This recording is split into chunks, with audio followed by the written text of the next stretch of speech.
नमस्कार। मेरे भारत देश के सभी चिटफंड पीड़ित साथियों को, तमाम सामाजिक संगठनों को, देश के समस्त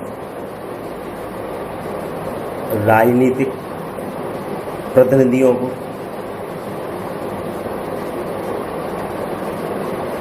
साथियों,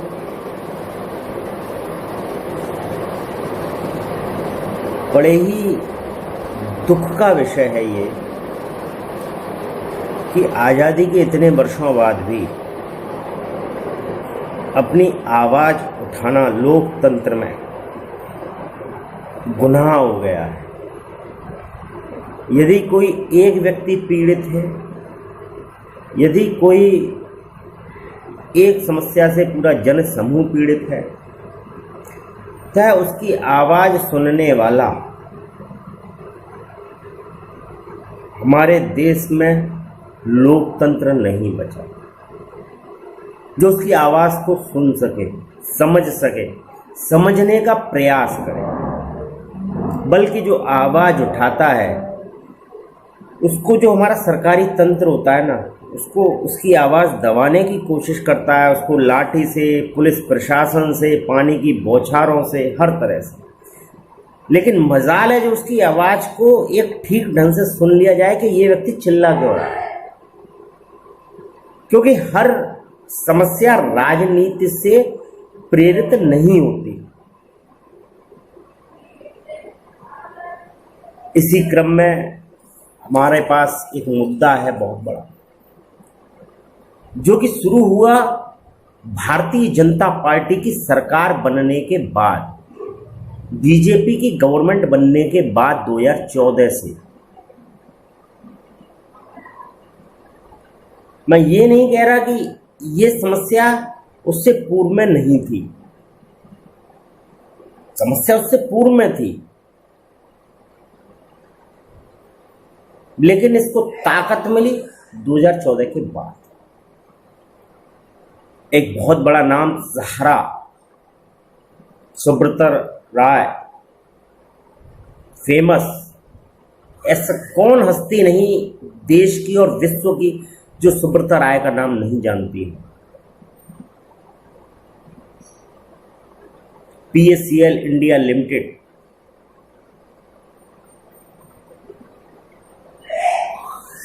रोज वैली, कल्पतरू, साईं प्रसाद, न जाने कितनी कंपनियां आई उसके बाद।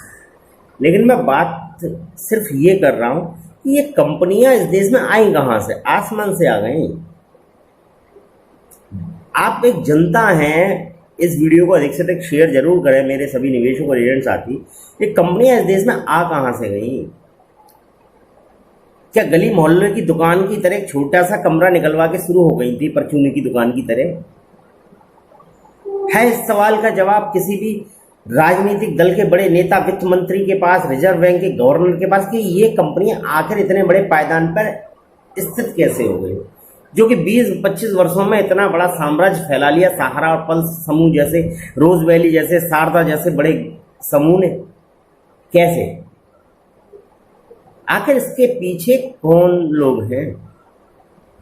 कि कौन सी संस्था काम करती है? आज से भी बोलती है कि ये कंपनियां फ्रॉड थी, इसलिए हम लोगों ने इस पर कार्रवाई की। देखिए, मुझे बाकी कंपनियों के बारे में जानकारी नहीं है। मैंने PACL में जुड़ा था और PACL से संबंधित समस्त जानकारी रखता हूं, इसलिए मैं आज अभी PACL की बात करूंगा। बाकी की लीडर्स और अदर कंपनी के जब हमसे मिलेंगे तब उसके बारे में मेरे से बात होगी। मैं भी बात करूंगा केवल PACL इंडिया लिमिटेड की। कि PACL इंडिया लिमिटेड PGF के नाम से 1983 से चलती थी। वर्ष 1996 में PACL इंडिया लिमिटेड के नाम से चली, और इस तरह से चलते चलते 1983 से लेके और 2014 तक का सफर तय किया।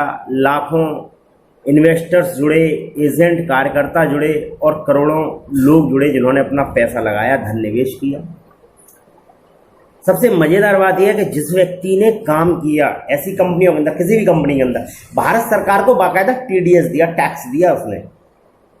जो है इनकम करता था, एक छोटे से अपने कमीशन में से टैक्स लेने का अधिकार फिर क्या था? यदि 2 नंबर का काम था, ये फ्रॉड था, तो वो टैक्स भी वापस करना चाहिए सरकार को। यदि आपने कंपनी बंद की फ्रॉड होने के तहत, तो जो टैक्स लिया गया वह भी सरकार को वापस करना चाहिए। साथियों, लोग कहते हैं कि हम राजनीति कर रहे हैं।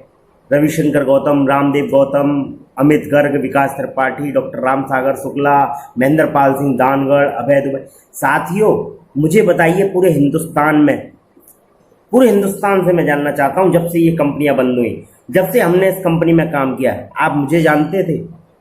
आप विकास त्रिपाठी को जानते थे? आप रविशंकर गौतम को जानते थे? आप महेंद्र पाल सिंह दानगढ़ को जानते थे? आप अभय दुबे को जानते थे? आप डॉक्टर रामसागर शुक्ला को जानते थे? नहीं जानते थे आप। आज क्यों जानते हैं? क्योंकि हम लोगों ने अपना समय खर्च किया इस लड़ाई पर, हम लोगों ने सब कुछ झेला। क्या हम चंद ही लोग थे इस कंपनी से जुड़े हुए एजेंट कार्यकर्ता? सोचने का विषय है। क्या हम लोग इतने बड़े बाप की औलाद थे? क्या हमारे पास इतनी पूंजी थी कि हम क्या कहते हैं, बहुत बड़ी राजनीतिक पार्टी बनाते, हम इतना क्या कहते हैं लड़ाई लड़ते? हमारे पास इतना समय और पैसा था? या हमने जब इन कंपनियों को ज्वाइन किया था तो हमारी ये ख्वाब थे कि हम राजनीतिक नेता, एमएलए, एमपी बनेंगे? सोच कर देखिए, वो लोग मूर्ख हैं, मूर्ख मेरी नज़र में, जो आज ये सोचते हैं कि हम लोग राजनीति कर रहे हैं। साथियों,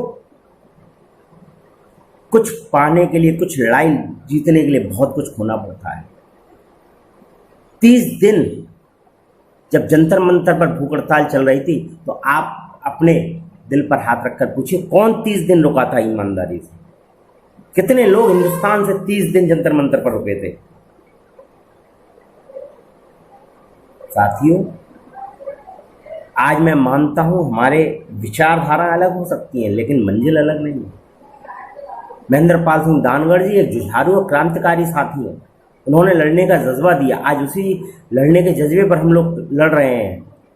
लेकिन हिंदुस्तान इतना बड़ा राज्य है, हम लोगों की आमदनी सीमित है, हम लोग इतनी जगह जगह नहीं कर सकते हैं बड़े उनकी तरह।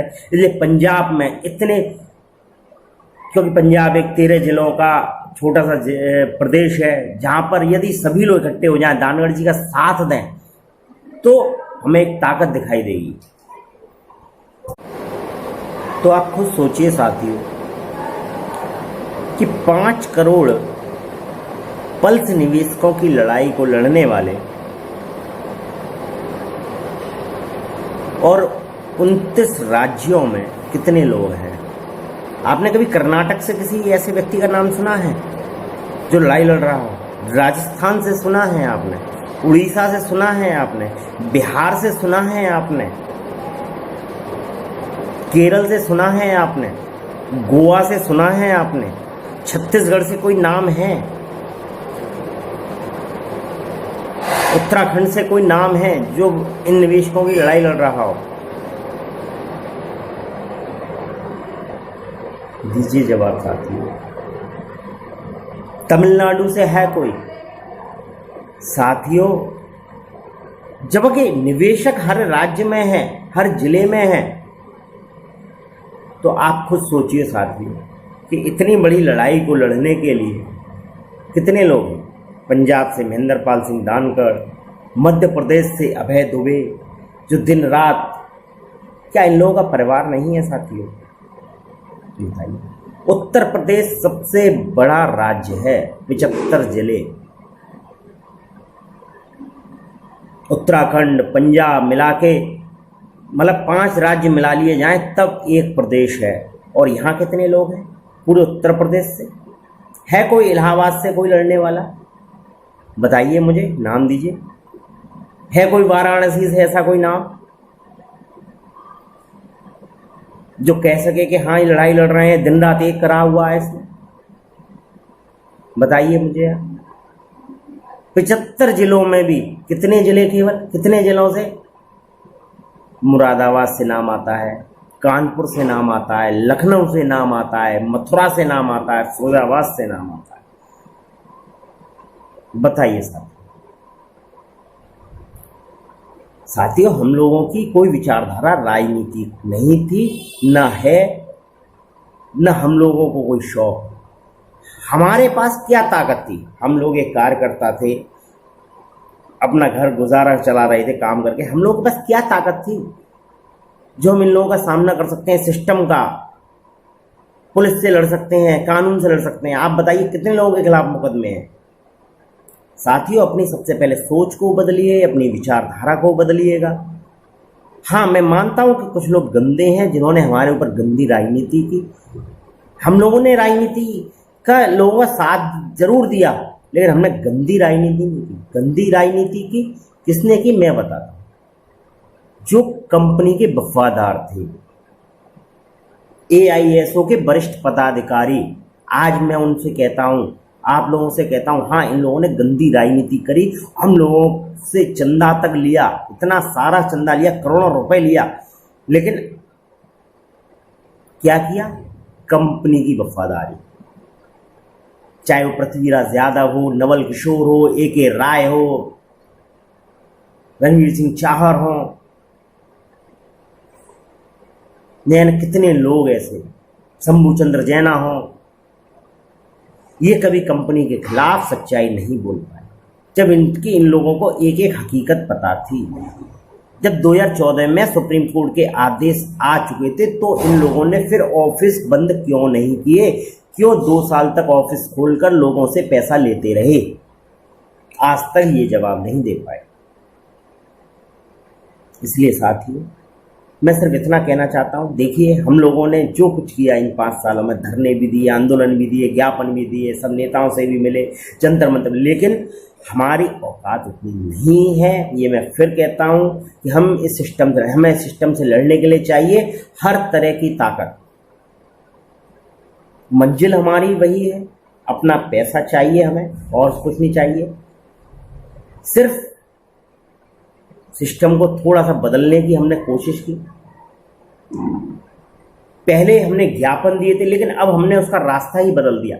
आप लोगों ने देखा होगा कि हम सेबी ऑफिस कितनी बार गए। मैं इस महीने में हम लोग 2 बार सेबी ऑफिस गए। 16 सितंबर को गए, इतनी बारिश हो गई थी, उसके बाद अभी 8 अक्टूबर को फिर गए, लेकिन वहां से कोई भी सही और संतुष्ट जवाब नहीं मिलता है। क्यों नहीं मिलता है? कि उन्हें मालूम है कि आएंगे, चीख कर चले जाएंगे, इनके पास कोई भी ताकत नहीं। साथियों, और में जरूरत है ताकत, और वो ऐसी ताकत होनी चाहिए जो संवैधानिक ताकत रखती है और संवैधानिक अधिकार रखती है, और वो संवैधानिक अधिकार सिर्फ राजनीतिक दल के प्रतिनिधियों में होता है। चाहे वह सांसद हो, राज्यसभा सांसद हो, विधायक हो, और इनसे भी ज्ञापन देकर काम नहीं है। हमने अब रास्ता दूसरा निकाला। हमने राज्यसभा सांसद संजय सिंह जी से बात की, और वाकई में मैं यूं ही झूठी तारीफ नहीं करूंगा, वाकई में बहुत सच्चे, अच्छे विचारों वाले, सहृदय व्यक्ति हैं, दूसरों की संवेदनाओं को समझने वाले व्यक्ति हैं, और उन्होंने स्पष्ट इस बात को कहा। उन्होंने हमें कोई भी झूठा, मैं फिर कहता हूं कि उन्होंने बिल्कुल भी झूठा आश्वासन हमें नहीं दिया, बल्कि उन्होंने मना कर दी कि मैं इस मुद्दे पर कुछ नहीं कर सकता।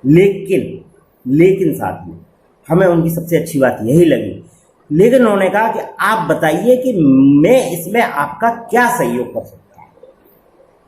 सबसे अच्छी बात लगी कि उन्होंने हमसे कहा कि आप मुझे ये गाइडलाइन दीजिए, आप मुझे बताइए कि मैं आपके लिए क्या सहयोग कर सकता हूं जिससे कि आपकी समस्या का समाधान हो जाए। साथियों, ये अच्छी बात रही।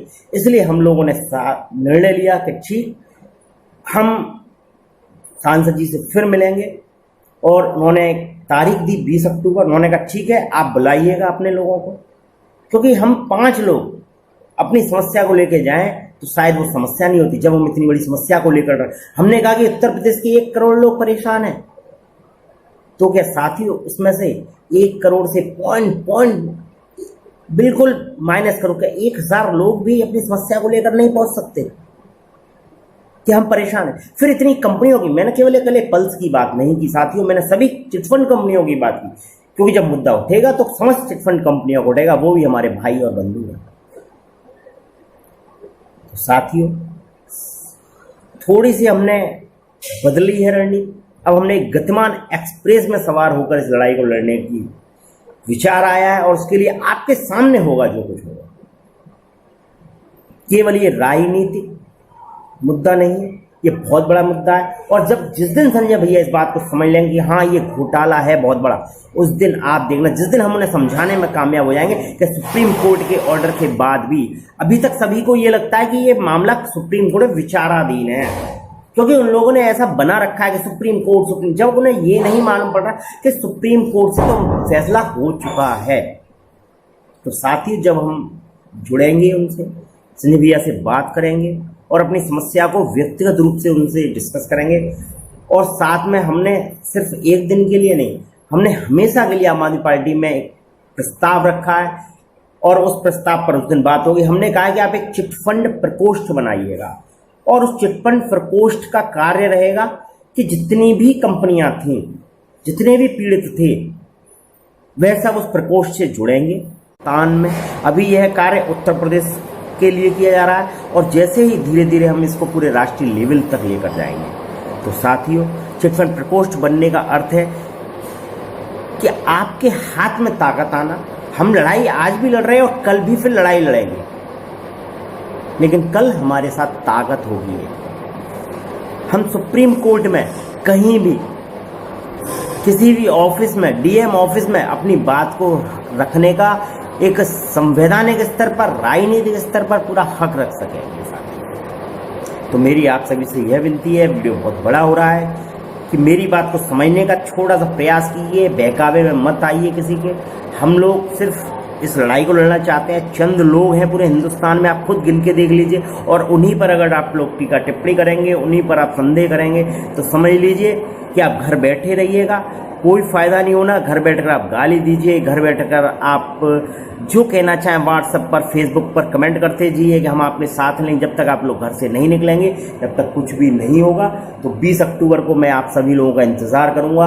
हर जिले की कार्यकारिणी बनाई जाएगी, अपने अपने नामों को लेकर आएँ चिटफंड प्रकोष्ठ के लिए।